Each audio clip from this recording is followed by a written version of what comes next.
Hola Alejandro, ¿cómo andás? Buenas noches, compañero. Bueno, mira, respondiéndome un poco a tu pregunta, lo que creemos nosotros acá desde el EMO 17, porque no es una opinión personal, es una opinión del grupo, eh, es que efectivamente en el año 1974 la muerte de Perón significó la división del campo nacional y popular, Plaza de Mayo y Retiro de la Juventud Peronista y otros sectores de la plaza de por medio, eh, que fue una verdadera tragedia porque esa división del campo popular fue lo que posibilitó de alguna manera todo lo que se vino posteriormente.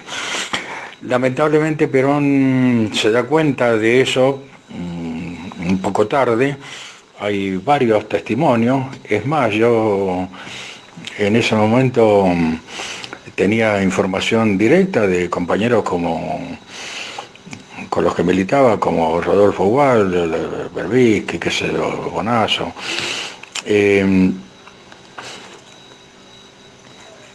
Lamentablemente Perón se da cuenta de eso. Otro testigo que también dijo exactamente lo mismo fue el Bisonte Allende. Perón se da cuenta de eso, intenta recomponer la relación con la juventud peronista combativa y los sectores del peronismo combativo, ya un poco tarde, a través de Gelbar, inicia un primer contacto con Montoneros que lamentablemente no prospera por la prematura o por la sorpresiva muerte, o no tan sorpresiva muerte de Perón. Lo que vino después lo sabemos, el peronismo queda en manos de la derecha más recalcitrante, la AAA, López Rega, Isabel, Lastiri y compañía, que allanaron el camino de lo que fue la dictadura genocida, que completa la labor que había iniciado antes, digamos, la AAA. Eliminación física, digamos, de todos los sectores opositores. En el año 1983, digamos, el peronismo sigue en manos de los sectores más reaccionarios. Acordémonos, digamos, que Luder había pactado con los milicos impunidad, con los genocidas, impunidad. Acordémonos de Herminio Iglesias, acordémonos de Calabró, acordémonos de la gente, digamos, que realmente estaba en la cúpula de Duhalde, en la cúpula y la dirección del peronismo, digamos, en esa época, y eso también, de alguna manera, explica el triunfo de Alfonsín en las elecciones del 83, que aparece, digamos, ante la sociedad como un sector, como el sector más progresista, digamos. En el 89 aparece Menem, el peronismo antes había intentado la renovación, que no fue nada más que una lavada de cara más a la derecha todavía, porque de última, pese a las buenas intenciones que podría haber tenido Cafiero y algunos de los compañeros que le siguieron, la renovación terminó dándole al peronismo los mejores cuadros, digamos, a lo que posteriormente fue lo peor del peronismo, como fue el menemismo. Ejemplo de ello es Bordón, Dromi, Manzano, todos estos compañeros, digamos, que el que fue intendente de Buenos Aires, que no me acuerdo del nombre, que era el gerente de Macri, no me acuerdo del nombre en este momento, otro también de la renovación, que terminó dándole los mejores cuadros al menemismo, que hizo lo que sabemos, y precisamente con el apoyo y la anuencia, digamos, de buena parte de la sociedad, porque la sociedad argentina como pueblo había sufrido esa gran derrota, una derrota histórica, no una batalla perdida como otras batallas, sino que fue una derrota histórica, que fue la que, a mi criterio, comenzó en el año 1974 con la muerte de Perón. Eso explica, digamos, al menemismo y explica el comportamiento también de buena parte de la sociedad argentina.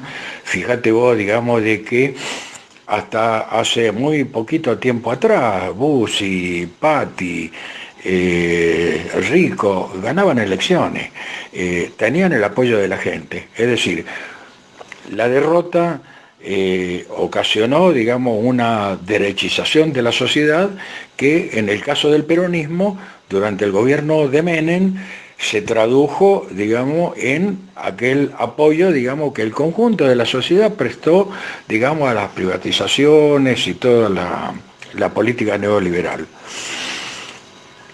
Yo suelo decir que la derrota que sufre el campo popular en el año 1974 no tiene nada que ver ni con nuestros errores, ni con, o mejor dicho, no fue determinante nuestros errores, ni tiene que ver, digamos, con los 30.000 desaparecidos, ni con los exiliados, ni con los perseguidos. A vos te derrotan cuando empezás a pensar como tu enemigo. Digamos, esa es la verdadera derrota. Y el pueblo argentino, como pueblo, como campo nacional y popular, sufrió esa gran derrota en el año 1974, digamos, y comenzó a pensar como piensa el enemigo. Para mí esa fue la derrota. Si esto es así, el kirchnerismo, digamos, vino a ser lo que fue el peronismo en el año 1945, el hecho no esperado, el que sorprendió a todo, la cosa no prevista. Y efectivamente creo que fue así, porque algunos peronistas que adherimos desde entonces al kirchnerismo, como yo, ni siquiera votaron a Kirchner, que como todos sabemos apenas ganó, digamos, con el 22% de los votos. Y esto que te digo, sobre la derechización tremenda, digamos, del PJ a través de toda su capa dirigente y buena parte del apoyo de la sociedad, quedó claramente traducido, digamos, en la actitud de Menem, que se negó al balotaje cuando compite con Kirchner, sencillamente, digamos, porque el balotaje iba a significar un triunfo, digamos, mucho más amplio en la opción Menem-Kirchner. El kirchnerismo evidentemente iba a sacar, que se lo más del 50% de los votos, e iba a llegar al gobierno mucho más legitimado, digamos, que con el 22%. Sin embargo, el PJ, a través de los gobernadores y a través, digamos, de los intendentes y a través de sus autoridades nacionales, incluso, digamos, de buena parte de su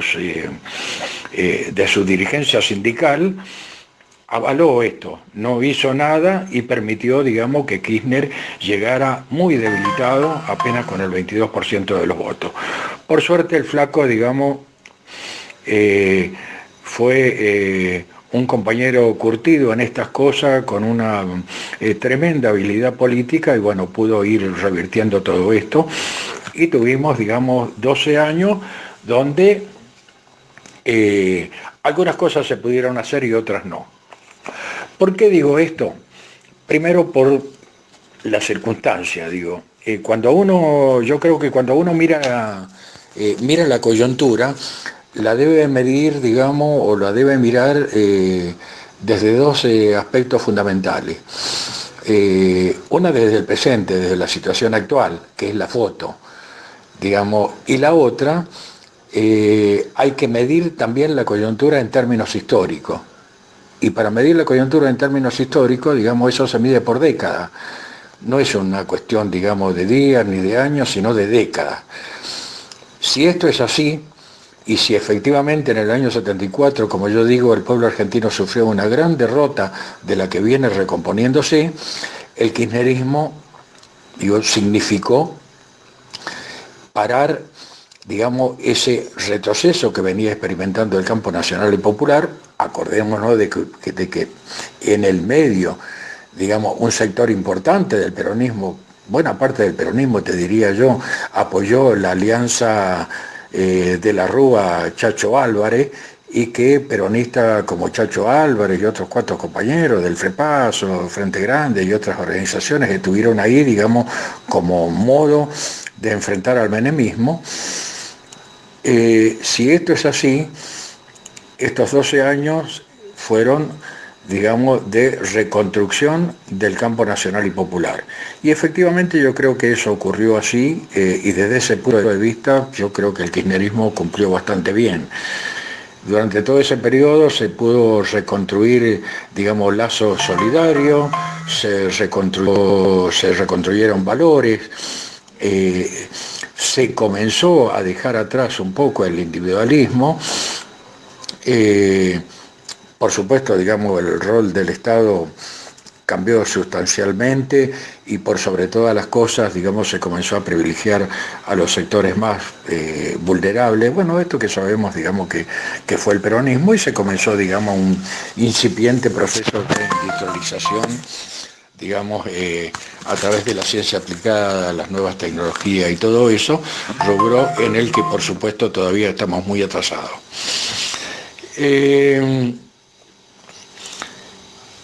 Yo creo que hubo un hecho fundamental también que marca con toda claridad los límites que tenía el proceso del kirchnerismo, que fue el conflicto con el campo. Allí, digamos, claramente, con toda claridad, la sociedad y la dirigencia del PJ, que no había cambiado para nada, soportó al kirchnerismo, pero no lo apoyó en absoluto, en su gran y absoluta mayoría. En el conflicto con el campo, como digo, en el 2008, quedó claramente delimitado los límites que tenía este proceso. Acordémonos, digamos que era la propia sociedad que decía, bueno, pero dejémonos de joder, ya basta, arreglen con el campo. Y a la vez, el kirchnerismo no pudo, no supo, yo creo que no pudo porque la sociedad no daba para eso. La sociedad pedía soluciones rápidas, inmediatas y de otro tipo, como siempre lo hace, las sociedades exigen eso. Digo, ninguna sociedad está dispuesta a ningún sacrificio de antemano. Bueno, el conflicto se resolvió de una manera adversa, que el kirchnerismo pudo después revertir a partir de políticas, pero a partir de políticas, digamos, como la asignación universal, como la estatización de YPF, de aerolíneas y otras, avanzó a pesar de todo, pero no pudo profundizar mucho más. Por ejemplo, las deudas pendientes que nos quedan de aquella época, creo que más o menos todos lo conocemos. La tenencia de la tierra no fue tocada, en la distribución de la riqueza menos que menos, se avanzó mucho en la distribución del ingreso, digamos, pero no en la distribución de la riqueza. Y bueno, ni qué decir de la ley de entidades financieras, reforma impositiva, y por sobre todo, digamos, reforma del Estado, de un Estado, digamos, que en todo este tiempo, en estos 30, 40 años últimos, había sido o ha sido modificado, digamos, para ponerlo al servicio del gran capital. No es un Estado popular, es un Estado absolutamente burocrático. Bueno, lo conocemos todos, nosotros sabemos cómo es esto, digo, no es necesario abundar en detalle. El PJ ha sido eso. Yo doy, en ese documento, doy, por ejemplo, lo que ocurrió en Mendoza, pero lo que ocurrió en Mendoza, digo, ocurrió en buena parte del país. Digo, al mes de que Cristina ganara con el 54% de las elecciones, el PJ provincial empezó a conspirar. Yo me acuerdo que en esa época yo estaba en la mesa provincial de Unidos y Organizados y fuimos a reunión con el intendente de Guaymallén, que es uno de los departamentos más grandes de acá de Mendoza, el segundo departamento más grande,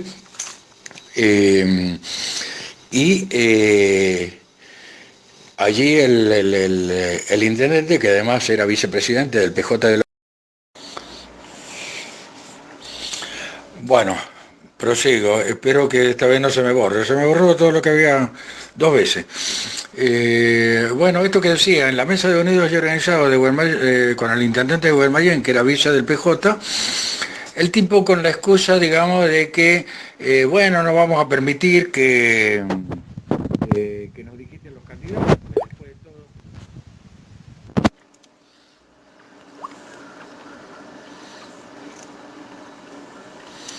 Porque después de todo, nosotros somos los dueños de los votos. Llegó a decir incluso, yo tengo 25.000 votos para la interna, el que quiera reemplazarme tiene que tener más de 25.000 votos. Los tipos se creían dueños de los votos y empiezan a protestar y a conspirar contra Cristina con la excusa de que no vamos a tolerar el dedo. Haciendo alusión a que en esa época, como todos nos acordamos, como es, Cristina mete varios candidatos de la cámpora en detrimento, digamos, de las aspiraciones que tenían los gobernadores y buena parte, digamos, de la dirigencia oficial del PJ. Allí empiezan a levantar a Scioli, a un Scioli que por entonces estaba muy distante de Cristina, como ustedes se acordarán. Lo que estoy diciendo, muchachos, es histórico, digo, eso se puede constatar en las publicaciones de la época, digo, no estoy inventando nada. ¿Se acuerdan incluso que Cristina hasta llegó a ningunearlo un par de veces, digamos, mal, a Scioli? Y lo empiezan a levantar a Scioli como candidato en oposición, ¿cómo es? A cualquier otra candidatura. Por entonces Néstor todavía vivía, así que, digamos, el candidato natural para suceder a Cristina, se suponía, digamos, que después de Cristina venía Néstor y viceversa, ¿no? Pero bueno, lo empiezan a levantar a Scioli como un Scioli que, repito, estaba muy distante del gobierno nacional,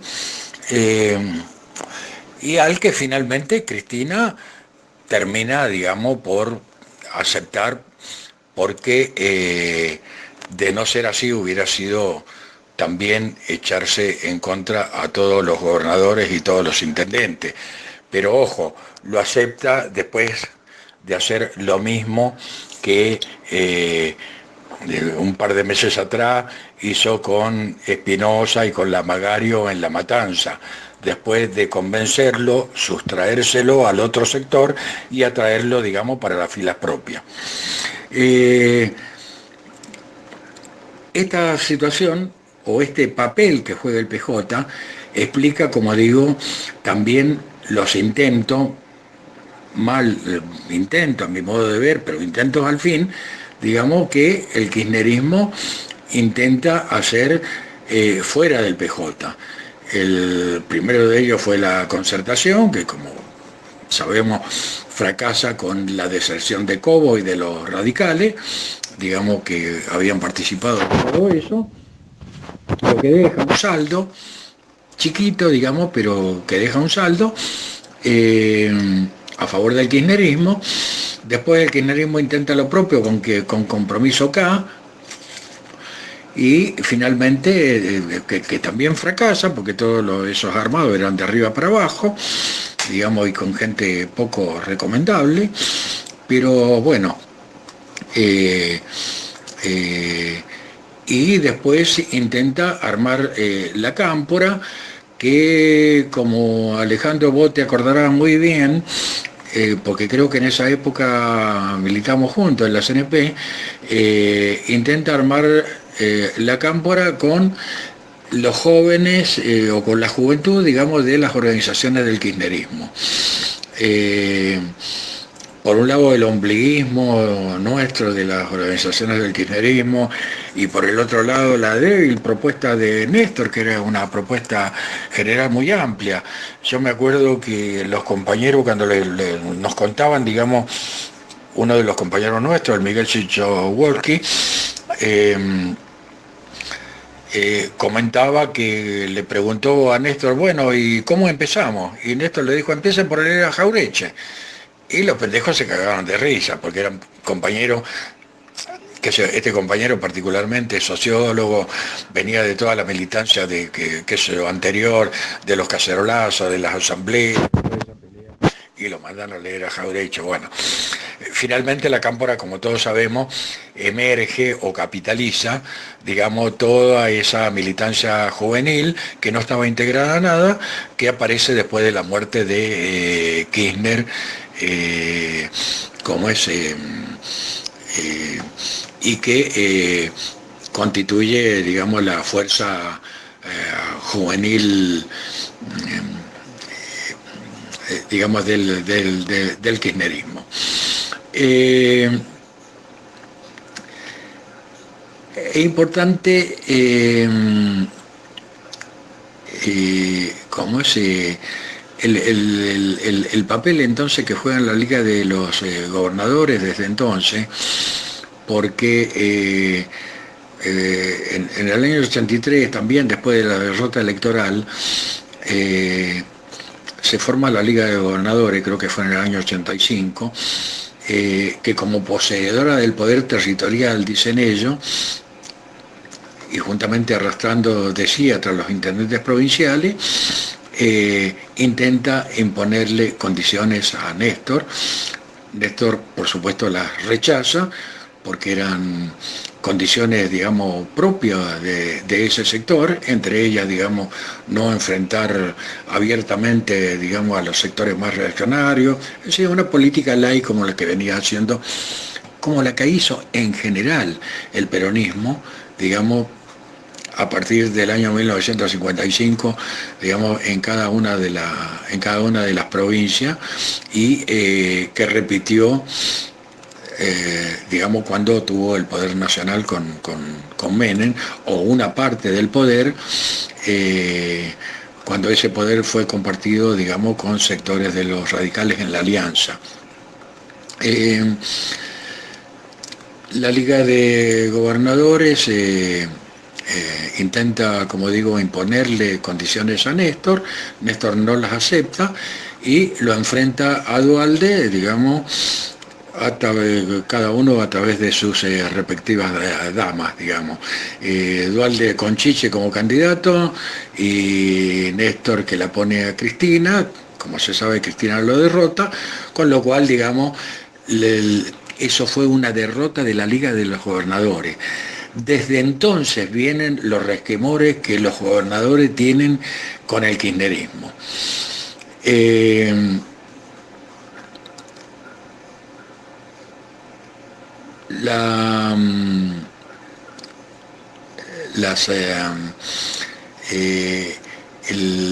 Las elecciones de o todo el proceso anterior a la candidatura de Scioli en el 2015, está entonces preñado, condicionado por el papel que siguen jugando en contra de los gobernadores peronistas, algunos abiertamente, como el caso, digamos, que recién mencioné, de Espinosa, Julián Domínguez. A eso se suma posteriormente Randazzo, el movimiento Isabelita, ex movimiento Evita, en fin, todas estas cosas que venimos conociendo, digamos, y que no deben asombrarnos, porque es parte integrante del peronismo o de la dirigencia peronista realmente existente. Yo creo que no se trata, y esto me parece que es importante discutirlo, yo creo que no se trata de un problema de nombres, de personas, sino que se trata de un problema de estructura. Son las estructuras, no solamente del PJ, sino de todos los partidos políticos, digamos, la que hoy ya no expresan nada. El caso concreto, volviendo al caso, a lo que nos interesa, el caso concreto es el kirchnerismo. El kirchnerismo, o el peronismo kirchnerista, o el peronismo en la actualidad, como quieran llamarle, ya no expresa la columna vertebral de los trabajadores. Como todos sabemos, la mayoría de los trabajadores, especialmente los mejores pagos, no votaron en contra. Tampoco a los sectores más humildes. En la última elección hubo una recuperación importante, digamos, de los sectores humildes, pero en el 2015 la mayoría de los sectores humildes fueron los que nos votaron en contra. Esta crisis, que es una crisis de representatividad que se arrastra desde la crisis del 2001, digamos, del que se vayan todos, no es única del peronismo. También, como sabemos, la sufren los radicales, la sufren los socialistas, la sufrieron los comunistas, todos los cuales, digamos, están partidos de por medio, de modo tal que los partidos políticos ya no expresan intereses comunes, sectores de clase o alianzas de clase como la expresaban, digamos, antiguamente. Hoy están todos partidos transversalmente, al punto tal, digamos, que básicamente el kirchnerismo o los sectores más avanzados del peronismo, los sectores del kirchnerismo, digamos, en su mayoría son compañeros, digamos, que integran, al menos desde lo culturalmente, digamos, lo que se denominan sectores medios. Esto también es importante porque esta crisis ha dado lugar a liderazgo efímero, digamos, con relación a la derechización general producto de la derrota de la sociedad.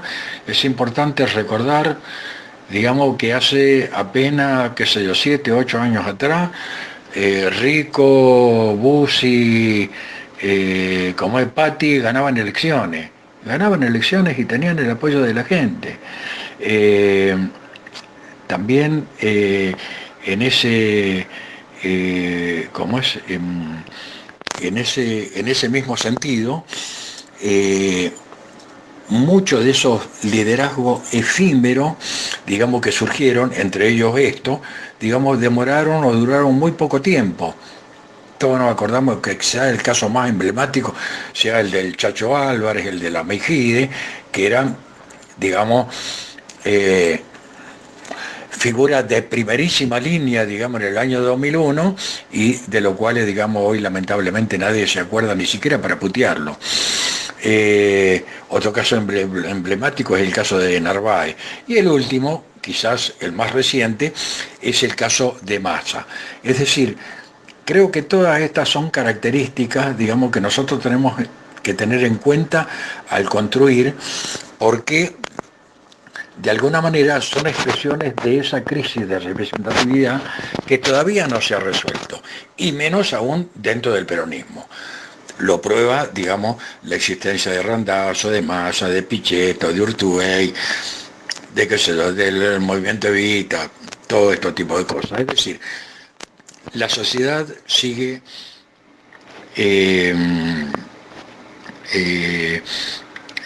mejor dicho, los partidos políticos no terminan de expresar, y esto no es un fenómeno nacional, es un fenómeno mundial, no expresan ya a la sociedad, que finalmente terminan expresándose o buscando expresarse, digamos, en otros espacios que no sean los partidos políticos. Las organizaciones sociales, los grupos de militancia, en fin, lo que se denomina, digamos, genéricamente las organizaciones, digamos, de la sociedad civil. Es más, el proceso de politización más importante que se da en la sociedad argentina se da fuera de las estructuras de los partidos políticos tradicionales y particularmente en el peronismo. Se da fuera de las estructuras del PJ, que perdió, por supuesto, ni siquiera hacía adoctrinamiento, digamos, del año... Bueno, prosigo. El proceso de politización se da fuera de los partidos políticos. Se da de una manera absolutamente novedosa, en la cual tiene mucho que ver, digamos, los restos, digamos, de la memoria histórica que están todavía latentes en el pueblo argentino y que hace del peronismo, o que el peronismo sea algo potencialmente muy peligroso para la sociedad, y es la riquísima historia de lucha que tenemos, digamos, como pueblo peronista. Entre ellos, digamos, los argentinos, el pueblo argentino, mejor dicho, no solamente inventó el dulce de leche, inventó la lucha piquetera, es un invento argentino, inventó la lucha callejera, los cortes de calle, las tomas de comisaría, el trabajo a tristeza, la toma de fábrica, la recuperación de fábrica. Es decir, que como pueblo argentino tenemos una riquísima historia de lucha que por supuesto ha hecho, digamos, que naciera un proceso espontáneo de resistencia a partir, digamos, de los 20 o 30 días que Macri asume. Acordémonos, compañeros, que la primera huelga general nacional de ATE se produce a los 28 días que asumió el gobierno de Macri, algo absolutamente inédito en nuestra historia y que se explica solamente en esa larga historia de lucha. ¿Por qué digo que es importante tener en cuenta esto? Porque hay compañeros que sostienen la teoría del asonsamiento, del atontamiento, de que el pueblo argentino duerme, de que eso es absolutamente incierto, no es cierto. Digo, el pueblo argentino lucha permanentemente, lo que pasa, digamos, que para darse cuenta de esa lucha uno tiene que estar en la resistencia. Digo, el que no está en la resistencia, por supuesto, digamos, no toma en cuenta esa lucha, pero cuando uno participa de ese proceso de resistencia, digamos, se da cuenta. Basta tener también en consideración algunos datos.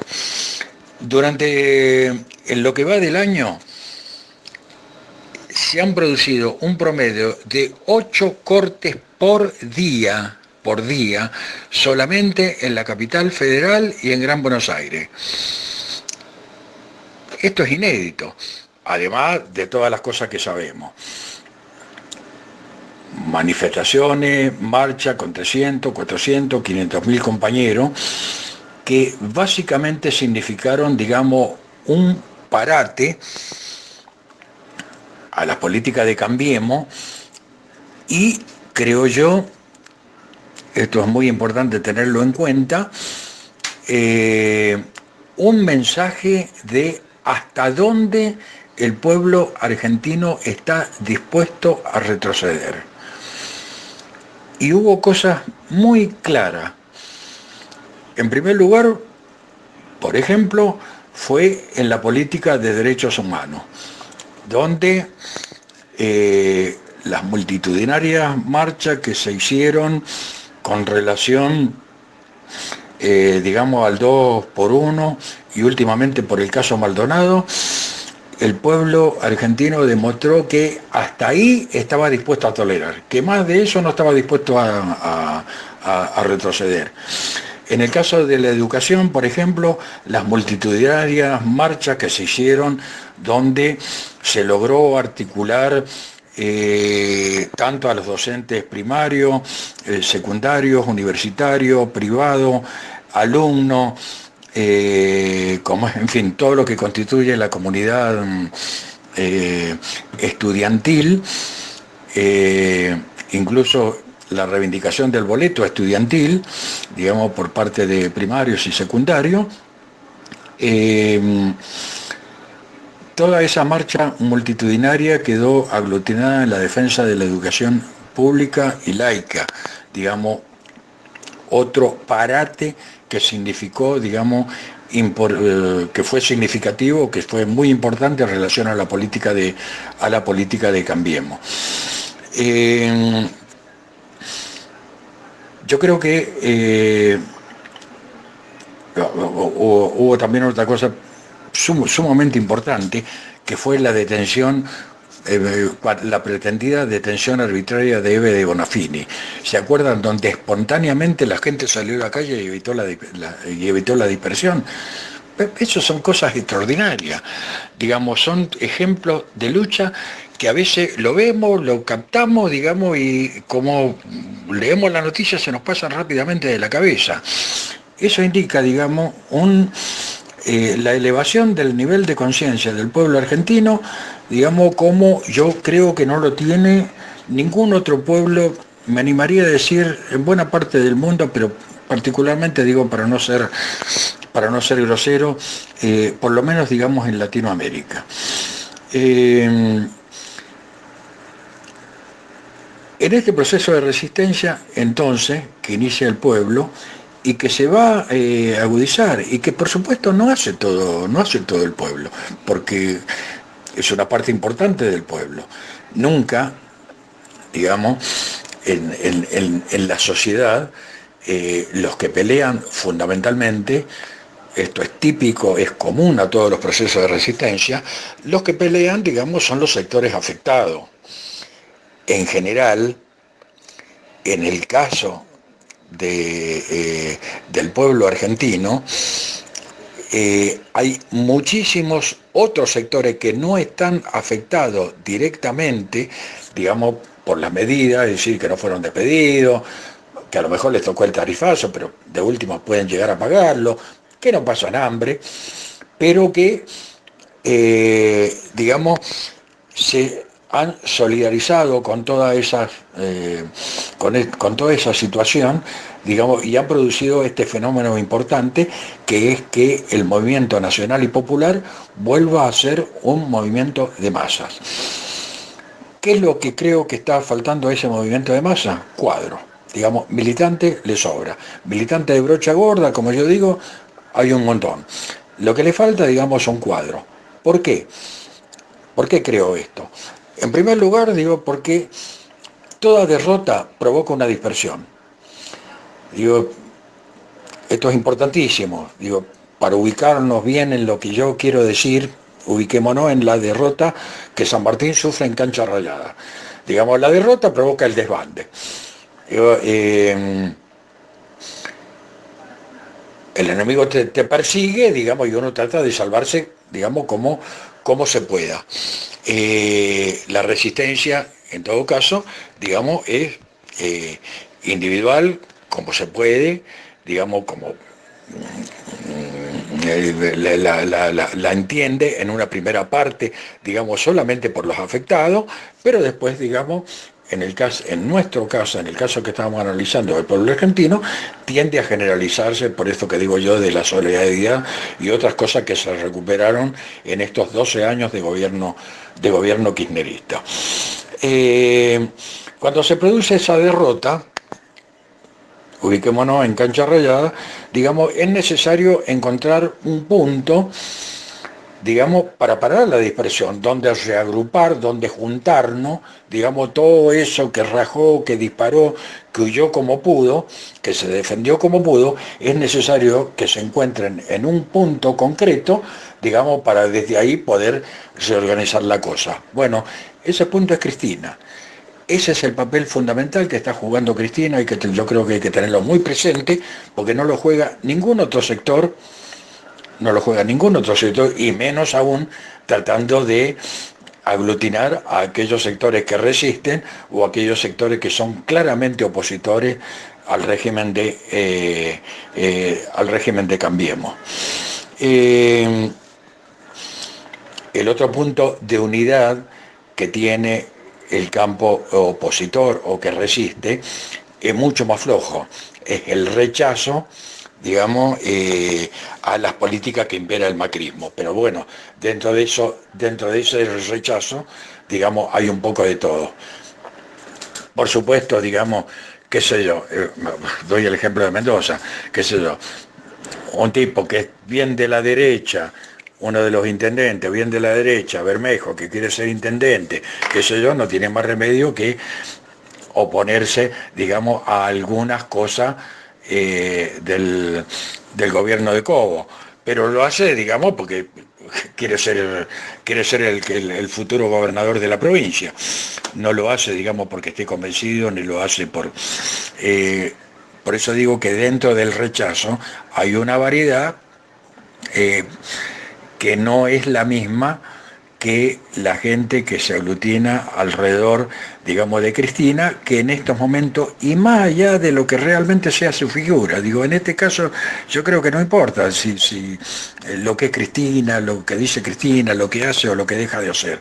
Yo creo que lo importante es el papel que juega, digamos, en este proceso de dispersión, que es el mismo papel que jugó Perón, digamos, en los 18 años de la primera y segunda resistencia. Digamos, ese papel excede, digamos, lo que es la persona. Excede lo que es la persona y más bien allí, digamos, habría que ubicar lo que... ¿cómo? Eh, eh, lo que... lo que... lo que cada uno cada uno de los peronistas aspira o quiere o pretende, digamos, pero el papel en este caso es claramente aglutinador y por eso es sumamente importante, digamos, la presentación y levantar a Cristina hoy por sobre todas las cosas. Si hay que hacerle alguna crítica, después se la haremos, digo, pero por eso es fundamental porque es el único punto, digamos, de unidad, digamos, de todo el campo nacional y popular. Cuando nosotros vemos el proceso, es muy importante el diagnóstico, porque si la pifiamos o tenemos un diagnóstico distinto, el remedio, la medicación, por supuesto que va a ser distinta. Si creemos que el tipo tiene fiebre y en realidad tiene lo que tiene, digamos que sea un ataque al hígado, no vamos a equivocar en el remedio.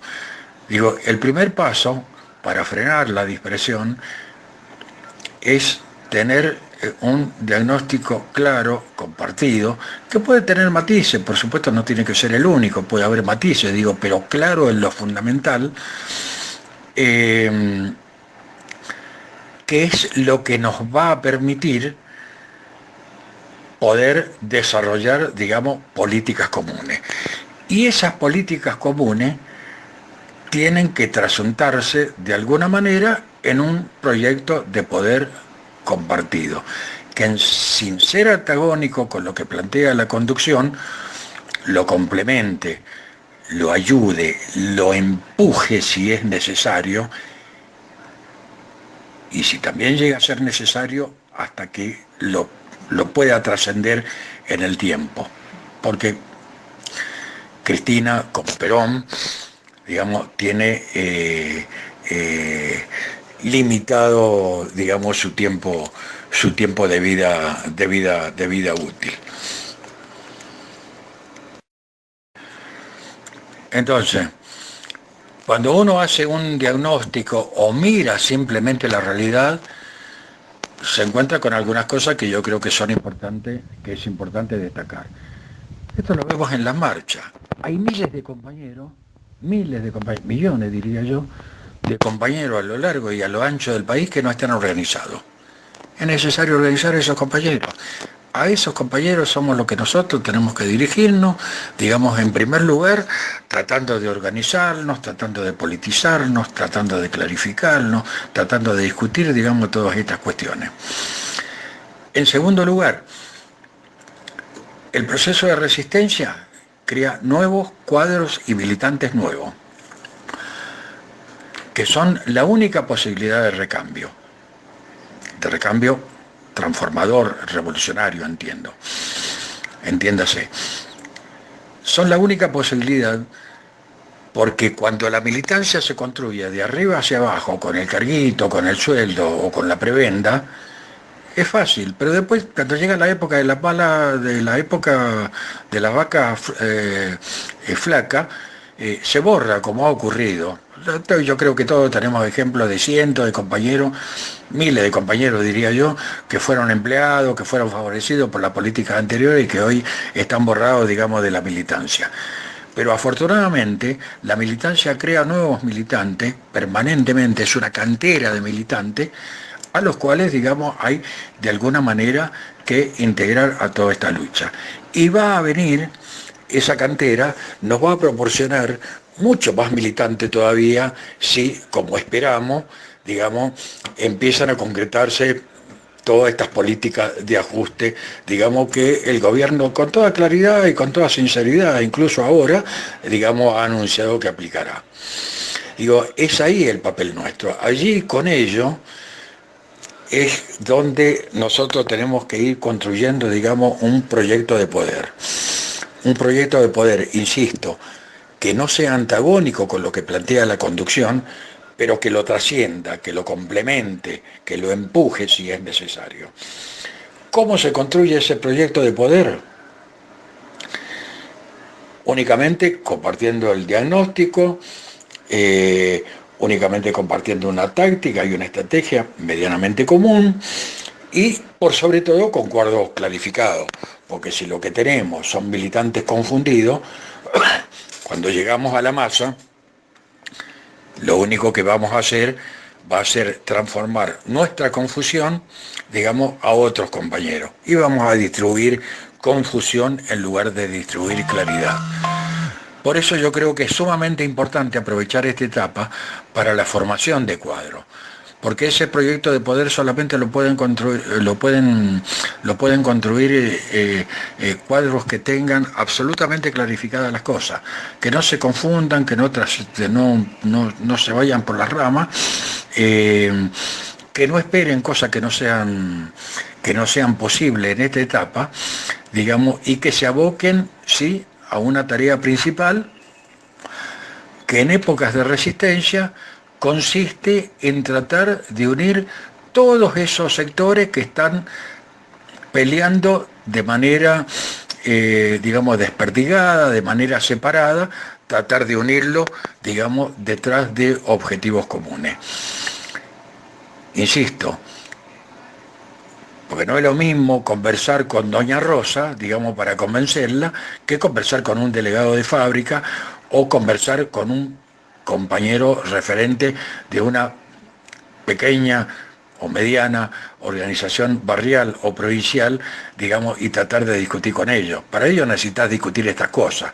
Digo, a doña Rosa simplemente, digamos, no basta con preguntarle, como decía Cristina, cómo está mejor, si ahora o antes. Digo, con eso por ahí salvamos las papas. Pero para lograr detener este proceso de dispersión necesitamos cuadros formados. Y los cuadros formados tienen que tener claro táctica, estrategia, diagnóstico, objetivo, muy claro lo que se quieren proponer. Después podemos hacer un montón de política. Se trata simplemente, digamos, de no caer en aquella ilusión, digamos, que tiene, por ejemplo, la Cámpora, digamos que la militancia se convierte, digamos, en el boca a boca, en el 1 a 1. Eso está bien hacerlo, digo, es mejor hacer eso que no hacer nada. Pero digo, no es el laburo de un cuadro. Un cuadro tiene que convencer a otro cuadro, digamos, que representa realidades distintas. En lugar de matar las hormiguitas de una por una, tenemos que ir al hormiguero directamente para pisotearla toda de una buena vez y matarla toda, o tratar de matar unas cuantas a la vez. Y eso solamente se hace convenciendo, digamos, a todas esas pequeñas realidades que existen dentro del kirchnerismo, que son pequeños grupos afines, digamos, por ideología, por historia, por amiguismo, por compartir, digamos, algunas cuestiones, digamos, que representan esta dispersa realidad que existe en el pueblo argentino. Esa, digo, debe ser la tarea del cuadro político. Y para ello es muy importante tener en cuenta esto que puse últimamente en el Facebook, que es importante, me gustaría escuchar crítica en ese sentido, que es una cosa que los peronistas nunca tuvieron clara, que es el distinto papel que juega en el movimiento, la conducción y lo conducido. Mucha gente le pide a Cristina que diga tal cosa, que haga tal cosa, que pida tal cosa. Si no existe eso, no existió nunca en el peronismo. Digo, Perón no lo hizo nunca. Lo que han leído o han visto, digamos, la actualización política doctrinaria, pero además Perón lo ha repetido una infinidad de veces. Perón dice el papel del conductor son tres cosas: mantener la unidad del movimiento, eventualmente sumar todo lo que se pueda, como es mantener las relaciones exteriores, o sea, el contacto con otros grupos, con otras, y como es, asegurar la doctrina y su correspondiente actualización a través del tiempo. Listo. El resto es papel de los militantes. Yo digo en eso que publiqué en el Facebook, que nosotros en los 60 nosotros solíamos decir, si Perón se abraza con Bandor, es un problema de Perón, no un problema nuestro. Yo no tengo por qué abrazarme ni lo voy a criticar a Perón porque se abraza con Perón. Lo que yo tengo que hacer es construir una alternativa precisamente para que Perón no tenga que abrazarse con Bandor. El Perón salía a decir, digamos, con bosta se construye. Y sí, construí con bosta cuando lo que tenés es bosta. Pero si lo que tenés son ladrillos en lugar de bosta, construí con ladrillo. Lo que nosotros tenemos que hacer es crear ladrillo, no crear más bosta. Digamos, entonces, el papel, digo, esto que es común en muchos compañeros que le exigen a Cristina, como si Cristina, digamos, el conductor no puede parcializarse. Justamente uno de los errores que comete el kirchnerismo con las organizaciones estando en el gobierno es de que se parcializa con la cámpora y que,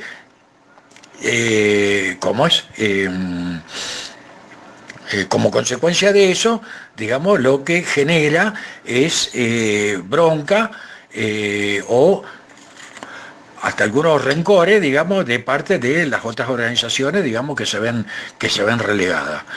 El papel del conductor es distinto. El conductor que conduce el todo tiene que tratar de sumar todo lo que pueda. Está bien incluso si Cristina lo puede sumar, qué sé yo, como intentó sumarlo a Randazzo y algunos otros hijos de puta de esto. Cuando vino Julián Domínguez le dijo que sí, le dio un abrazo y eso no significa, digo, porque las negociaciones no son buenas ni malas de por sí.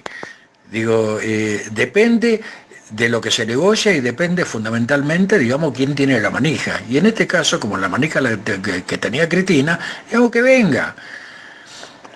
Pero eso no quiere decir que yo tenga que abrazarme con Julián Domínguez, porque Julián Domínguez apoyó, digamos, a Cristina en las últimas elecciones, a pesar de la cagada que se mandó en la elección anterior. Digo, yo tengo bien claro quién es Julián Domínguez. Por eso digo, el papel del militante es distinto. Nosotros tenemos que tratar de que la conducción tenga otras herramientas que no sean las herramientas numéricas que son propias, digamos, de las elecciones.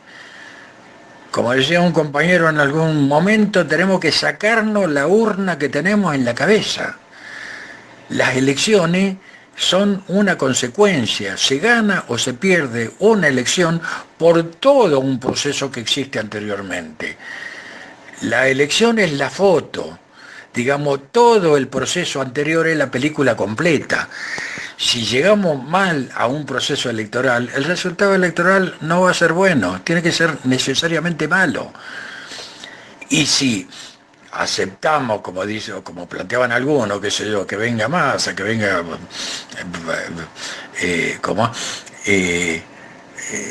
que vengan estos tipos, sumar la unidad por la unidad misma, vamos a estar equivocándonos y lo que vamos a hacer va a ser volver a darle protagonismo a tipos que están semi-knockout. Digamos, yo creo que ese es uno de los motivos fundamentales por los cuales Cristina construye fuera del PJ, aprovechando que tiene la mayor cantidad de votos posible, digamos, dentro del peronismo, y creo que allí hoy está la única posibilidad cierta del peronismo transformador, del peronismo revolucionario, del peronismo histórico. Repito, no es papel de Cristina, es papel nuestro, lo que tenemos que discutir, digamos, como decía Lenin en 1902, es qué hacer, por dónde empezar. Esa es la pregunta que nosotros nos tenemos que hacer. Y para contestarnos esa pregunta, qué hacer y por dónde empezar, lo que tenemos que tener, insisto, es un diagnóstico común, digamos, tenemos que tener un análisis común, tenemos que tener, digamos, una visión del proceso electoral como película, no como foto. Nosotros estamos muy acostumbrados, somos muy metafísicos, tenemos que ser mucho más dialécticos, compañeros, mucho más dialécticos, hay que ver las cosas como proceso, no como foto. Vemos el día a día, en eso estamos impregnados de neoliberalismo. Los enemigos que tenemos por delante son sumamente poderosos. Nunca han tenido tanto poder como ahora, incluso el voto, el voto popular. De manera, digamos, que para poder combatirlo con algún éxito, tenemos que ser sumamente meticulosos, darnos cuenta, digamos, de que ninguna de las cosas anteriores, ninguna de las experiencias anteriores fueron suficientes, pero tampoco tirarlas por la ventana, porque sí hay algunas herramientas o algunas experiencias que es necesario recuperar. Entre ellos, digamos, la de que cómo se construye organización popular, digamos, y cómo se puede hacer política más allá de un proceso electoral. Digamos, bueno, espero no haberlos cansado, compañeros, les mando un abrazo grandote a todos y quedo a disposición. Hasta la victoria siempre.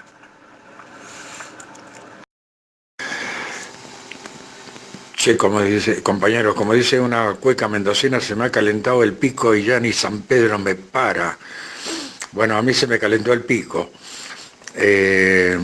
Aclaro que estoy con un mate al lado, no estoy con un vaso de vino. No, hay una cosa que se me olvidó, que omití, que me parece muy importante tener en cuenta también en todo este macro análisis, un poco más macro, digamos, que estamos, o que por lo menos estoy tratando de compartir con ustedes, que es cómo Cristina ve con toda claridad cómo va cambiando la relación de fuerza y la coyuntura. Si ustedes observan, en la primera aparición ya como candidata, digamos, de Cristina, creo que fue el acto en Avellaneda, sí, en Avellaneda creo que fue, en el Doc Sur, ¿cómo es? Cristina se queda en un segundo plano y pone en el primer plano, digamos, a los afectados por las políticas de Cambiemos. Y pone allí, qué sé yo, un agricultor, pone un pequeño productor, un comerciante, un científico, un estudiante. Lo pone, digamos, esos son los sectores que pone en el primer plano. Digo, ya en la segunda o tercera aparición pública, la que aparece es otra Cristina. Es la Cristina, digamos, todo eso pasa a un segundo plano y la que aparece en el segundo acto importante es la Cristina que todos nosotros conocemos. La Cristina de gesto adusto, la Cristina que profundiza, la Cristina que interpela, la Cristina que estamos acostumbrados, que todos conocemos, digamos. No la Cristina un poco diluida, digamos, como apareció, digamos, en la primera presentación, digamos, que hace como candidata. Cuando yo me pregunto y veo esto y me pregunto qué pasó acá, llego a una conclusión provisoria, por supuesto, y es que tiene que ver, digamos, con que entonces, digamos, el resultado de todas las encuestas, o casi todas las encuestas, la daban como perdedora, y Cristina, digamos, que en un primer momento intenta captar al electorado, ese que algunos compañeros llaman asonsado, al despistado, al que no entiende nada, digamos, aquel electorado que en una primera instancia ella nombra o dice que hay que dirigirse preguntándole cuándo estaba mejor, para pasar, digamos, con un discurso mucho más firme, mucho más opositor, digamos, que tiende fundamentalmente a asegurar el núcleo duro, digamos, de su fuerza propia. Yo creo que esto tiene dos razones fundamentales que también hay que tener en cuenta para hacer un buen diagnóstico. El primero, digamos, es de que tiene que ver con esto de las encuestas, que Cristina se da cuenta, digamos, de que es bastante difícil o iba a resultar muy difícil, digamos, ganar a ese electorado, digamos, amorfo, apolítico, que no se mete en nada, digamos, por lo menos, digamos, en esta etapa. Pero la segunda razón, que yo creo que es el motivo principal, yo creo que tiene que ver, digamos, con que visualiza con toda claridad, digamos, el avance terrible, digamos, que Cambiemos empieza sobre la sociedad, que no solamente tiene que ver, digamos, en aquella época, digamos, con la prolongación de la detención ilegal de Milagro Sala y que no le dan bola, digamos, ni siquiera, digamos, a las Naciones Unidas que reclaman su libertad. Yo creo que no tiene que ver solamente con eso, sino, digamos, que visualiza con toda claridad que lo que se viene es un proceso represivo de recorte, digamos, de todas las libertades democráticas o buena parte de las libertades democráticas que existían, digamos, de persecución política y por sobre todo, digamos, de que Cambiemos está dispuesta, digamos, a liquidar de una vez y para siempre todo vestigio del kirchnerismo, como siempre lo manifestó incluso el mismísimo Macri o cualquiera de sus ministros, digamos, a lo largo y a lo ancho del país cuando se los reclamaron. Es un clarísimo ejemplo de cómo cuando cambia la coyuntura deben cambiar también las políticas.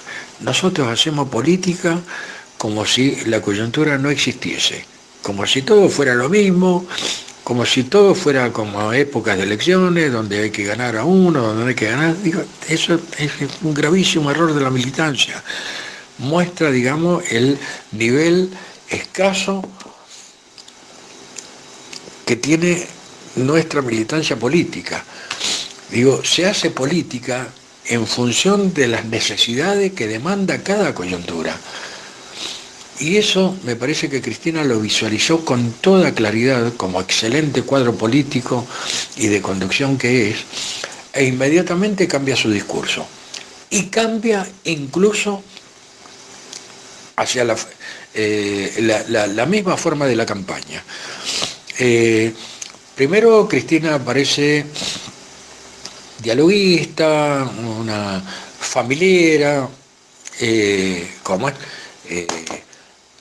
hablando de manera pausada, poniendo a los protagonistas por delante, y después Cristina cambia centralmente el eje de la campaña y empieza a generar actos prácticamente todos los días durante los 20 y tantos días, digamos, que duró la campaña, actos de 20, 30.000 personas, más chicos, digamos, pero en todo lo que fue el cordón digamos, de la tercera sección electoral, básicamente, digamos, donde tenía centrada, digamos, la esperanza de lograr la mayor cantidad de votos que hicieran la diferencia. Y vuelve, digamos, con un discurso absolutamente más combativo, porque cambia también la coyuntura. En todo eso, en 1 o 2 meses, digamos, cambiemos Macri, a través de la figura de Macri, el que aparece, digamos, es un tipo mucho más jodido, Maldonado de por medio, es un tipo que manda a la gendarmería a las villas, es un tipo que manda a la gendarmería a las universidades, a las escuelas, digamos, empiezan a producirse todas estas amenazas de bombas contra las escuelas, 2000 y pico de bombas, es decir, la situación se vuelve mucho más jodida y Cristina en correspondencia agudiza y cambia también su discurso, que lo hace mucho más combativo y mucho más opositor. Me parece que esta situación también debe tenerse en cuenta, digamos, porque mientras Cristina hacía eso, todo lo que se dicen kirchnerista o cristinista, digamos, hacían exactamente lo contrario, seguían haciendo la campaña, digamos, como si acá viviéramos en el mejor de los mundos, repartiendo la boletita, hablando con el vecinito, tratando de... Digo, estas cuestiones son las que la militancia ignora, no se da cuenta, no las ve. Y nosotros como militantes, como cuadros políticos, tenemos la obligación de verla, porque a cada coyuntura corresponde también una política. Así como en un proceso electoral lo más importante es sumar, porque las elecciones se ganan con números, en otras coyunturas distintas, digamos, existen otras prioridades que son diferentes, que son absolutamente distintas. Y cambia la coyuntura, tiene que cambiar la política también, de nosotros como militantes. Por eso digo, todas estas cosas son las que tenemos que discutir y son las que tenemos, digamos, en última instancia, que tener claros como cuadros políticos para poder, digo, no sé si triunfar, pero por lo menos, digo, tratar de lograr que nuestro pueblo sufra el menor daño posible. Muchas gracias.